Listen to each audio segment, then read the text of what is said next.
ကဘာပေါ်မှာငွေကြေးစနစ်ဘလို့ပြောင်းလဲလာခဲ့တယ်လဲဆိုတာတကယ်ကိုစိတ်ဝင်စားစရာသမိုင်းကြောင်းတစ်ခုပါခေတ်သစ်ငွေကြေးစနစ်ချီရောက်ဖို့လူသားတွေဟာသမိုင်းတလက်မှာဘလို့ရှုပ်ထွေးတဲ့ပြဿနာတွေကိုအစင်းစင်ဖြေရှင်းထည့်ရတယ်လဲဆိုတာဒီကနေ့လေ့လာကြည့်ကြရအောင်ကဲစဉ်းစားကြည့်အောင်စံတတ်မှတ်ထားတဲ့ငွေကြေးဆိုတာမရှိခင်တော့ကကိုလိုအပ်တဲ့ပစ္စည်းတစ်ခုကိုရဖို့ဆိုတာတကယ့်ကိုခေါင်းငယ်စရာကိစ္စတစ်ခုပါဥပမာစက်ပြည့်အသစ်တစီလိုချင်တယ်ဆိုပါစို့ဒါပေမဲ့ကိုစီမှာပေးစရာဆိုလို့ကစားစရာအယုတ်တေလောက်ပဲရှိတယ်ဆိုရင်သွားပြီးလဲရမယ်ဆိုတဲ့အကြံစီမျိုးကအခုခေတ်မှာတော့ရဲစရာကြီးပေါ့ဒါပေမဲ့ဟိုးရင်တော့ကတော့ဒီလိုနီးလန်းနေမဲ့လိုအပ်တာတွေကိုရယူခဲ့ကြတာပါပိုက်ဆံဆိုတာမရှိပဲနေ့စီမိုးမှာရက်တီဖို့ဆိုတာဘလောက်တောင်ပြောင်းဆန်နေမလဲဆိုတာတွေးကြည့်တာနဲ့တင်သိနိုင်ပါတယ်ဒီအခက်အခဲကိုကျော်လွှားဖို့ကုန်ပစ္စည်းဖလှယ်တဲ့ barter system ဆိုတာပေါ်လာပါတယ်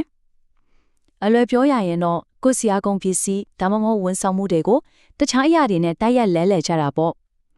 ရှစ်ခီလူသားတွေဟာပုံမုတ်တလုံးကိုနွားနို့တပူလေးနဲ့လဲမယ်လက်သမားတော်ကဂျုံတေကိုတခြားလိုအပ်တဲ့ပစ္စည်းတွေနဲ့တိုက်ရိုက်ဖလှယ်မယ်စသဖြင့်ရာစုနှစ်ပေါင်းများစွာလုပ်ခဲ့ကြတာပါတိတ်မရှုပ်ထွေးတဲ့လူဖွဲ့စည်းတွေမှာတော့ဒီစနစ်ကအတော်လေးအလုပ်ထွေးခဲ့ပါတယ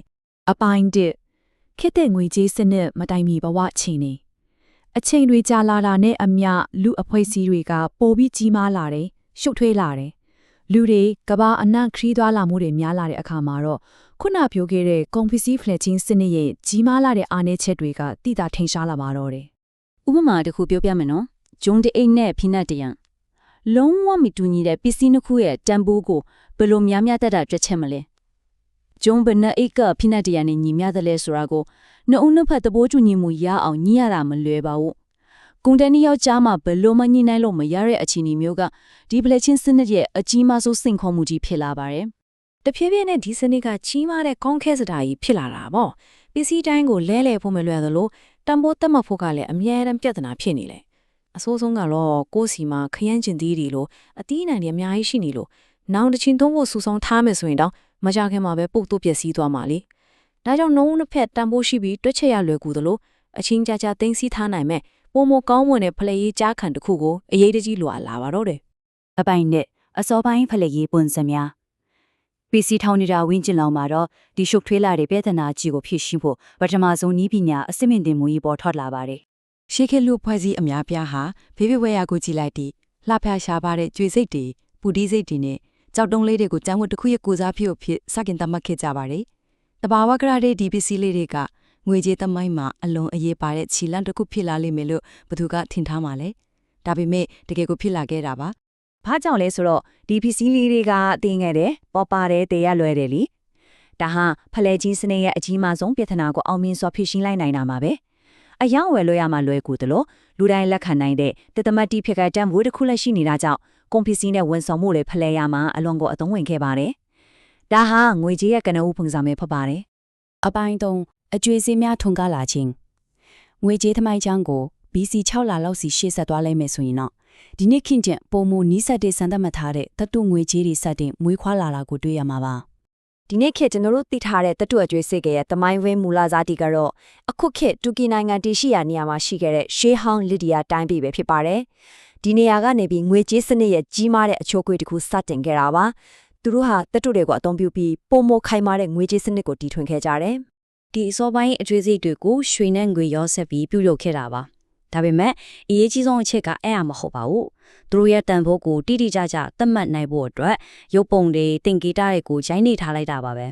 ဒါဟာရှေးခေတ်ကအရေးတွေးအမှတ်ခံချက်ပေးတဲ့ system တစ်ခုလို့ပြောလို့ရပဲဒီစိတ်သုံးပါတာနဲ့တန်ဖိုးကတည်ကြတယ်ဆိုတာကိုကုန်တယ်ယုံကြည်ခဲ့ကြတယ်ဒီလိုစနစ်ကျတဲ့တတ်တူကြွေစီအသုံးပြုမှုဟာကမ္ဘာတဝန်းကအခြားသောယဉ်ကျေးမှုဖွဲ့စည်းတွေစီကိုလျင်မြန်မြန်မဲပြန့်နှံ့သွားခဲ့ပါတယ်ဒီနေရာမှာမေးစရာတစ်ခုရှိတာပါတယ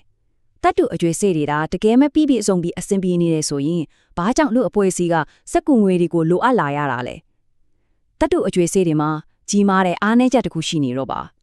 အိမ်တစ်လုံးဝယ်ဖို့ဒါမှမဟုတ်ကုန်ပစ္စည်းအများများဝယ်ဖို့အတွက်လေးလာတဲ့တတ်တူအကျွေးစေးတွေကိုလဲဒီနဲ့အပြည့်တင်ပြီးသွားရမယ်လို့စိတ်ကူးကြည့်လိုက်ပါ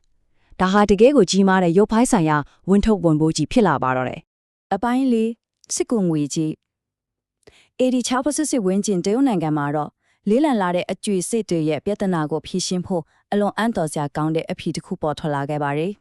ကုန်သေးတွေဟာလေလံတဲ့တူတွေကိုနေရာနဲ့တဲမဲ့အစားအလွန်ပါတဲ့နီလန်းတစ်ခုကိုစတင်ခဲ့ကြတယ်။သူတို့ရဲ့အကျွေးစစ်တွေကိုယုံကြည်ရတဲ့ရွှေပန်းထင်းစရာတွေဒါမှမဟုတ်ငွေချေးထူတဲ့စီမှာအနှံ့ပေးစကူပေစာလေးတွေယူလိုက်ကြတယ်။နောက်တော့အဲ့ဒီပေစာလေးတွေကပဲတကယ့်ငွေချေးလိုမျိုးအယောင်းဝယ်မှာအသုံးပြုလာကြပါတော့တယ်။လီလန်တဲ့အကျွေးစီတွေကိုတဲစရာမလိုတော့ပဲဒီပြေစာစားရက်လေးတွေနဲ့ကျင်အရာအားလုံးအဆင်ပြေသွားတဲ့ဒီစနစ်ဟာအချိန်ကြာလာတာနဲ့အမျှကမ္ဘာတစ်ဝန်းကိုပြန့်နှံ့သွားခဲ့ပါတယ်။ဒါပေမဲ့ဒီနေရာမှာလူအများထင်မှတ်မထားတဲ့အမှန်တရားတစ်ခုရှိပါတယ်။ကျွန်တော်တို့နေ့စဉ်သုံးစွဲနေတဲ့စကူငွေတွေထဲမှာ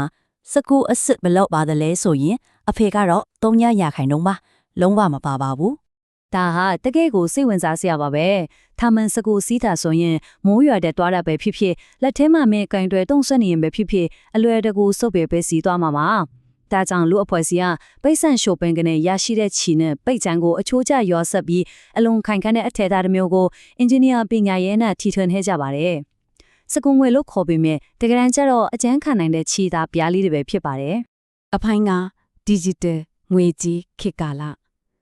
တဲ့သမိုင်းကြောင်းကိုယနေ့ခေတ်စီပြန်ခေါ်လာမယ်ဆိုရင်တော့ငွေကြေးသုံးစွဲမှုပုံမှုအဆင်ပြေလွယ်ကူစေဖို့ကျွန်တော်တို့လူအဖွဲ့အစည်းဟာဘလို့တွေဆက်လက်စမ်းသပ်ပြောင်းလဲနေတယ်လဲဆိုတာမြင်တွေ့ရမှာပါချဲခက်ကလေလံနဲ့ကြောက်တုံးနေတတ်တို့အကျွေစေးတွေကိုတွန်းလဲရင်နဲ့တည်ခဲ့ရတဲ့အခြေအနေကနေအခုဆိုရင်လက်ချဲကဖုံးဖန်သားပင်လေးကိုတစ်ချက်ထိလိုက်ရုံနဲ့တင်ကဘာတစ်ဖက်ချမ်းစီမဲ့မြင်မရတဲ့ဒေတာတွေကိုချက်ချင်းပေးပို့နိုင်နေပါပြီ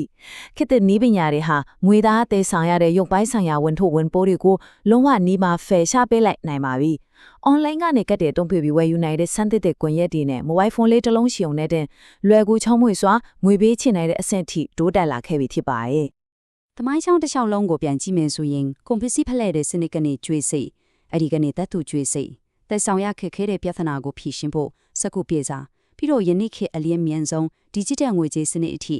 အဆင့်တိုင်းဟာရခင်စနစ်တွေရဲ့အားနည်းချက်တွေကိုအဆက်မပြတ်အစားထိုးဖြေရှင်းလာခဲ့တာကိုအထင်ရှားတွေ့ရမှာလားငွေကြေးဆိုတာဟာလူသားရဲ့လိုအပ်ချက်နဲ့အညီမြဲတမ်းဆက်လက်ပြီးအလိုက်တင်ပြောင်းလဲနေအောင်ပါပဲ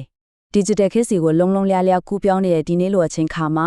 နောက်ထပ်ဘလို့အနာဂတ်ငွေကြေးစနစ်မျိုးလေးထပ်မံပေါ်ထွက်လာအောင်မလဲခေတ်သစ်လူသားရဲ့အနေနဲ့ဘလို့ပြဿနာအသစ်တွေကိုထပ်ပြီးဖြေရှင်းကြအောင်မလဲဆိုတာကတော့ဆက်လက်စောင့်ကြည့်ရမယ်တကယ့်ကိုစိတ်ဝင်စားဖွယ်အားမျိုးခွန်တစ်ခုပဲဖြစ်ပါတယ်